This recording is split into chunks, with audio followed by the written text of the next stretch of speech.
Olá, alunos do oitavo ano, tudo bem com vocês? Hoje faremos mais uma aula falando sobre a regionalização do espaço geográfico mundial. Esse conteúdo é bastante importante porque ele mostra como é importante a gente dividir o mundo e que o nosso planeta ele é tão complexo que ele precisa de uma divisão para a gente entender por que existem países ricos, existem países pobres, por que existem outros continentes, por que cada país tem uma característica natural diferente da outra. Então, para a gente entender isso, a gente precisa entender o que significa uma regionalização, ou seja, o conceito de região. Então, para a gente entender um pouco esse conceito, regionalização é uma delimitação de lugares do nosso planeta que apresenta características semelhantes. Então, a ideia é agrupar áreas de superfície terrestre que têm certa homogeneidade. Um exemplo que a gente pode abordar antes de a gente entrar no mundo, falar, por exemplo, aqui no Brasil. O Brasil é um país de proporções continentais, ele é dividido por 5 grandes regiões, que são as regiões de acordo com o IBGE, e também tem os complexos regionais, que aí são em 3. Vou dar um exemplo aqui do nosso estado, Santa Catarina. Santa Catarina, ele pertence a qual região? A região sul.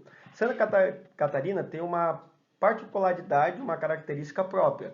Só que existem alguns critérios que Santa Catarina se assemelha ao Rio Grande do Sul e Paraná, que pertence à região sul. Seria o quê? No clima, o clima da região sul, tanto Santa Catarina quanto Paraná, Rio Grande do Sul, é mais frio que o resto do Brasil. A localização, então, se Santa Catarina faz parte da região sul, por quê? Porque fica no sul do Brasil, junto com o Rio Grande do Sul e Paraná. Características culturais, por exemplo, Santa Catarina, Paraná, Rio Grande do Sul, recebeu uma grande quantidade de imigrantes. Ou seja, essas particularidades fazem com que eles tenham uma certa semelhança, então por isso que ele está classificado como uma região. O mesmo acontece também para o planeta, que a gente vai ver a seguir. Esses critérios de regionalização, acabei de dar um exemplo aqui de Santa Catarina, mas também pode ser para o mundo, ele pode ser o quê? Um critério natural, naturais no caso, né? Clima, vegetação, relevo, socioculturais e também econômicos, como língua, religiões, atividades econômicas, enfim. Então o mundo ele pode ser regionalizado tanto por critérios econômicos como também naturais. Então aqui, ó, exemplos de critério natural. Dividir o mundo pelos continentes, clima, zonas térmicas, vegetação, relevo. Isso é um critério natural para a gente dividir o mundo. E o critério econômico-cultural, indústria, PIB, que é o médio nível de riqueza de cada país, IDH, que é o nível de qualidade de vida, língua, religião. Então vamos começar a citar alguns exemplos. Aqui a gente tem o primeiro exemplo. Qual foi o critério utilizado na regionalização acima? Isso aqui é um critério mais básico, que é o mundo está dividido em 6 grandes continentes: América, África, Europa, Ásia, Oceania e a Antártica. Sendo que na América tem a divisão também de 3 grandes partes, que é a América do Norte, América Central e América do Sul, que a gente já vai falar mais adiante, tá certo? Aqui tem outro exemplo de um critério que é dividir o planeta pelas zonas térmicas, ou seja, as áreas de clima mais quente ou clima mais frio, embora tenha suas complexidades. Então aqui mostra, né, que as áreas próximas aos trópicos e ao Equador é a zona tropical, é a zona mais quente que recebe maior incidência. A zona temperada do norte e do sul recebe uma incidência média de calor e radiação, e as zonas polares, tanto para o norte, que é a Ártica, quanto a Antártica, ela recebe uma pequena incidência de sol, por isso que são zonas mais frias. Mas é importante que, como diz, existe a exceção da regra. Toda regra tem sua exceção. Então você vai encontrar áreas que ficam próximas à linha do Equador e dos trópicos que possuem clima frio, que é o exemplo das grandes montanhas. Ali, por exemplo, na África, tem um exemplo da maior montanha da África, que é o Kilimanjaro. Ele fica no Quênia, que fica muito próximo à linha do Equador, mas tem temperaturas negativas, inclusive faz neve. Por quê? Porque daí tem outras complexidades, que é a altitude, que eu não vou falar isso agora, mas só para vocês entenderem que essa forma de regionalização é uma forma genérica. Ela não detalha exatamente qual que é o clima de cada região, tá bom, gente? Aqui tem outro exemplo de regionalização, que é a divisão por línguas. Então, vou dar o exemplo do Brasil e Portugal. Portugal é o português, o Brasil também fala o português, porque foi colonizado por Portugal. Existem outros países que também foram colonizados colonizado por portugueses que fica em outros continentes, que é o caso da Angola e Moçambique, que fica na África, Timor-Leste, que fica na Ásia, só que eles têm algo em comum, fala a língua portuguesa, porque foram colonizados por portugueses. Aqui tem um exemplo. E aí tem outros exemplos de países que falam espanhol, que fica na América Latina, que foram colonizados por espanhóis, que fica na Europa, enfim. E assim sucessivamente. Então esse é um critério também bastante utilizado, separar o mundo pelas línguas, tá bom, gente? Uma curiosidade, antes de eu passar para o próximo slide. Qual que é a língua mais falada do mundo? Quem falou inglês errou, viu, gente? É o mandarim, que é a língua oficial da China. Aqui tem um outro critério, que é o critério geográfico da América e o critério socioeconômico e cultural. Essa parte é muito importante, que ela não é tão simples. O critério geográfico, a gente viu anteriormente naquele mapa mundi, que a América está dividida em América do Norte, que é os Estados Unidos, Canadá e México. Aí a América Central, que é formada pelas pequenas e grandes Antilhas, que é a região insular, ou seja, formada por ilhas. E a parte bem estreita, que é conhecida como o Istmo, onde estão alguns países como Guatemala, Costa Rica. E a América do Sul, onde se encontra o Brasil e a Argentina, que localiza-se ao sul do continente. E aí tem um critério que eu particularmente gosto de utilizar muito, que é o critério socioeconômico e cultural. E aí esse critério ele baseia não só em questões de língua, mas também questões econômicas. E dentro desses critérios também tem as suas complexidades. Sendo assim, a América é dividida por América anglo-saxônica e América Latina. A América anglo-saxônica foi colonizada por países de língua inglesa, que é os Estados Unidos e Canadá. Embora o Canadá também tenha a exceção da regra, que tem uma região do Canadá conhecida como a província de Quebec, que fala francês. Inclusive essa região, ela quer se tornar independente, por ter característica mais próxima da França. Mas existe também uma outra característica que faz com que o Canadá e os Estados Unidos ficam nessa região. Ambos os países são desenvolvidos, são países altamente industrializados. Não quer dizer que não tenha pobreza nesses países. Tem pobreza também, tem problemas sociais, só que em menor número. Já a América Latina, o que faz com que esses países fiquem na América Latina? A língua, foram colonizadas por países de língua latina, que é o caso do Brasil, por portugueses, Argentina, México e demais países por espanhol. Como eu falei, toda regra tem sua exceção. Existem alguns países que foram colonizados por ingleses e por holandeses, que não são línguas latinas, que é o caso da Jamaica, que foi colonizado por ingleses, e o Suriname por holandeses. Mas por que eles estão na América Latina, professor? Porque há algumas características que fazem com que eles fiquem na América Latina. Uma dessas características é o nível econômico. Toda a região da América Latina, onde se encontram esses países, são países subdesenvolvidos que apresentam graves problemas sociais. Como eu falei, essa é uma divisão genérica. Vou dar um exemplo. O Brasil e o Haiti pertencem à América Latina. Ambos são países subdesenvolvidos. Só que também existe uma diferença entre o Brasil e o Haiti. O Brasil é muito mais industrializado, então a gente nunca pode generalizar tudo. A gente precisa entender todas as nuances para a gente poder classificar um país se é rico ou pobre. Existem outros critérios, tá bom, gente? Isso aqui é só uma forma genérica de dividir o planeta. Ela não é 100% perfeita, tá bom, gente?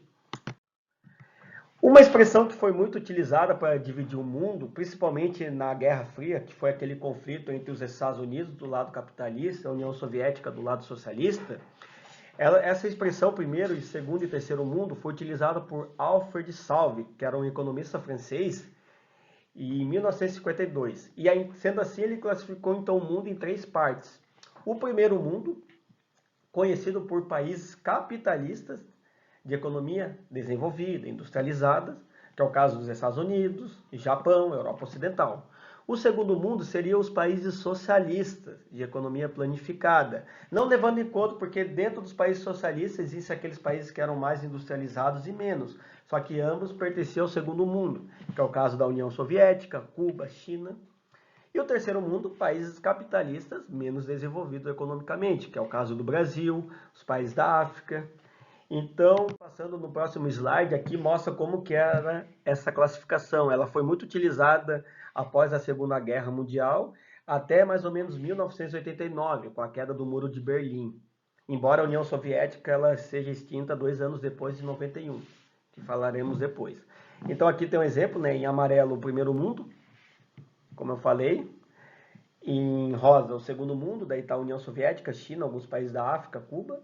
E o terceiro mundo está o Brasil, alguns países da África, Índia e assim sucessivamente. Após o fim da Guerra Fria, como não existia muitos países socialistas, até embora ainda tenha, como é o caso da Cuba, a própria China, embora seja um país que tenha um grande mercado, é um país que politicamente ainda é socialista, mas enfim. Eles perceberam que não dava mais para separar o mundo nessa parte. Então se utilizou uma nova forma de regionalizar no sentido econômico.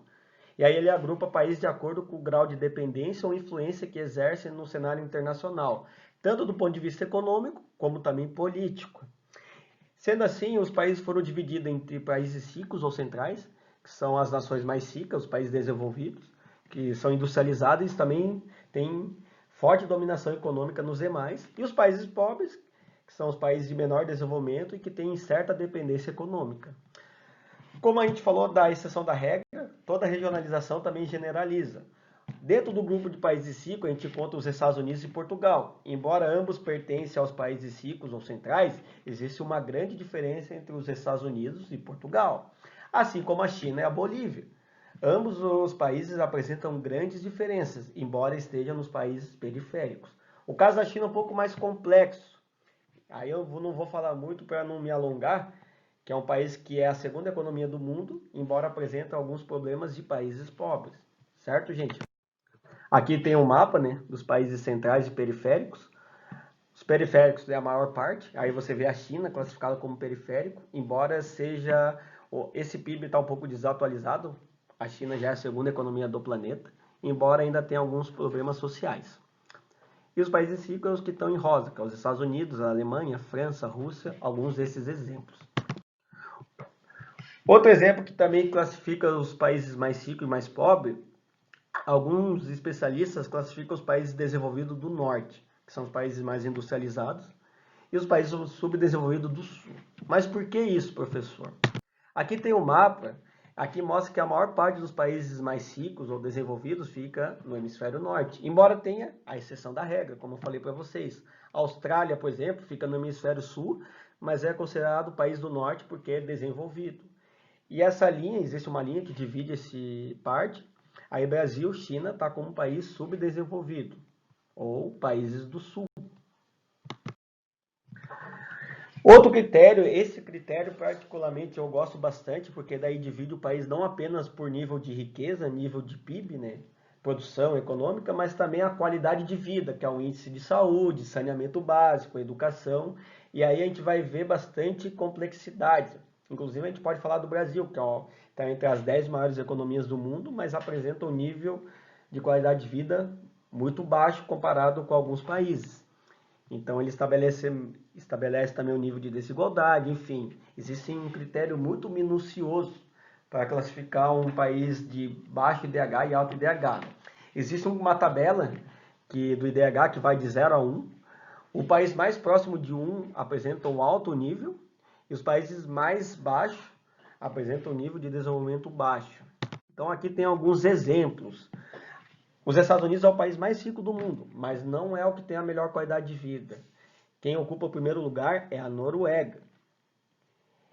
O Brasil está como nível médio, está na posição 85 no ranking de IDH, embora dentro do Brasil apresenta grandes desigualdades entre a região sul, a região nordeste, enfim.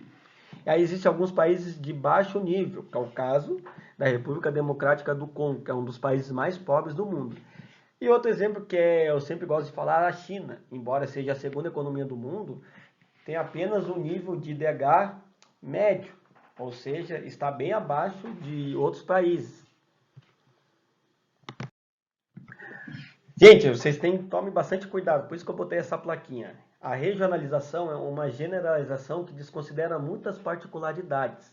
Então, para um nível melhor de detalhamento, é necessário utilizar outras fontes, é preciso estudar detalhadamente cada país. Dentro desses países apresenta desigualdades. Um exemplo que eu acabei de falar é o Brasil. O Brasil apresenta grandes desigualdades entre as regiões, ou até mesmo Santa Catarina, que apresenta regiões mais ricas e regiões mais pobres. E se a gente quiser detalhar mais ainda, a gente pode dar o exemplo de Florianópolis, que apresentam bairros de classe média alta e bairros bem periféricos. Então, por isso que a gente tem que tomar muito cuidado com esse nível de regionalização. Isso aqui é só um exemplo para classificar o país, mas não é uma forma 100% correta, tá bom, gente? Era isso, espero que vocês tenham gostado. Qualquer dúvida estarei à disposição. Vocês tenham uma ótima semana e até as próximas aulas. Abraço e fiquem bem.